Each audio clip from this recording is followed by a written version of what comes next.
for Dafne. How does it feel to be part of Star Wars? It feels like a huge honor, and I'm just really excited and happy and grateful that I was even considered for it. And Charlie? Oh gosh, it feels like entering in a legacy, being a part of Star Wars. It feels like you're part of a generational history, which is what I'm most excited about. To have my father turn to me and say that he's excited to me be in something that he remembers watching as a young man is it's the best gift. But it's also terrifying to live up to it in the best ways. And Manny?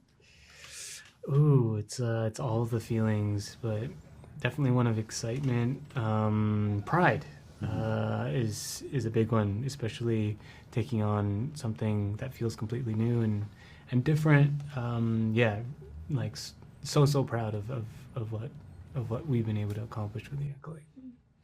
And Manny, tell us a little bit about your character, Qimir.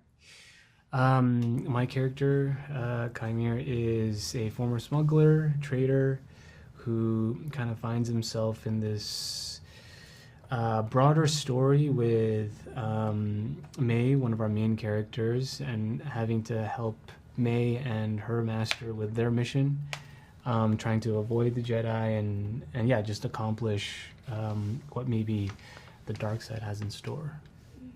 Charlie, what makes your character Yord tick? What makes Yord tick? Jecki, poking at my sides. No.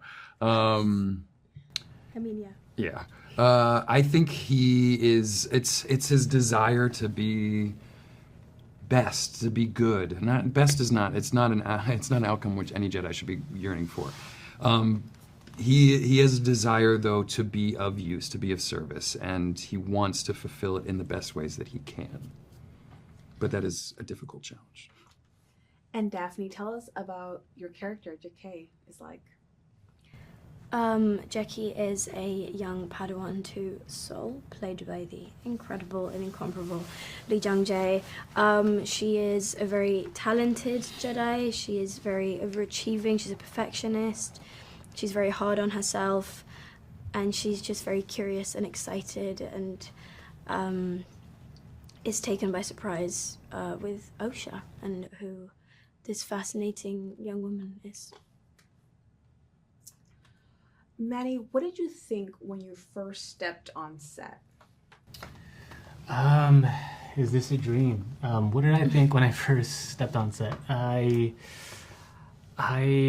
was pinching myself because it felt surreal, just to hop onto a set that's, first of all, practical, and that has, all the elements that pays an ode to, like, the original trilogy. It felt like it was just an incredible special feeling.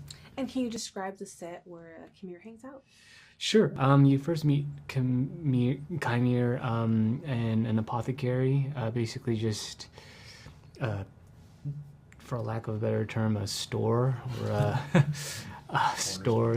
corner store that has a bunch of potions and trinkets and tools, mainly for his smuggling practices. Charlie, what was the lightsaber training like? And how different was it from having toy lightsaber duels when you were a kid? How do you know I had toy lightsaber duels? Who didn't? Did you? I did, yeah, of course, yeah. I had them as an adult. I did them yesterday. What do you mean? Our lightsaber training was some of the coolest aspects of being involved in this project. Yeah. I will say I coupled it with the Force training, which I felt like the two were so mirrored. Or at least they coexist in the same. I was very eager to figure out how to be the best saber wielder from the get, which is very Yord, and I think it ended up with me being very frustrated with myself. And Dafne, the dear friend that she is, and just great human being, gave me some love and support and helped me kind of find my own grounding within it, which was was really invigorating, but so cool, the stuff that we learned. And that we now have in our back pocket. Yeah. I know I can pick great up a party stick off trick. the tree and throw some stuff around. Yeah. And Daphne, tell us about your makeup and your prosthetics and describe the process to get on it every day. The makeup process for Jecki was completely transformative, and I honestly enjoyed every minute of it. It was a bit intense. I'd have to get up every morning at like 3:30 a.m. and then I'd drive into work, and then I'd be with my wonderful makeup artists, Jeremy and Rob, who designed the makeup look and just it sort of brought to life. They're such incredible craftsmen, and we got it down to an hour and a half, which is really impressive, and it consisted in we did the horns, we did a bald cap, we did a prosthetic over my forehead, and then we'd like put the wig over it, and then I'd have to get like airbrushed in color, and it was really just enjoyable in my hands, and I had to have like a special manicure, and it was truly just so important to have that as an actor for the character. And to be fair, I did every day when I rapped, I was ripping horns out. This was a pretty funny bog standard thing, but apart from that, it was really fun thing to have on. Yeah. This is going to be for the three of you. Manny, we'll start with you. Sure. What did you enjoy most about this experience? Ooh, the food. No, we did have a great chef. Yeah. Louis. I mean, just everything. I think the thing that I love the most is that it became a very much, I've talked about this before, a collaborative experience. Again, Leslie, super collaborative, very much team mind frame. She delegates tasks as opposed to like being a dictator and just like trying to figure out everything on her own. And on my end, I was able to create a character with her, and it just makes it so much more special when you're able to build something with the showrunner from the ground up. Again, so much pride in it. And Daphne?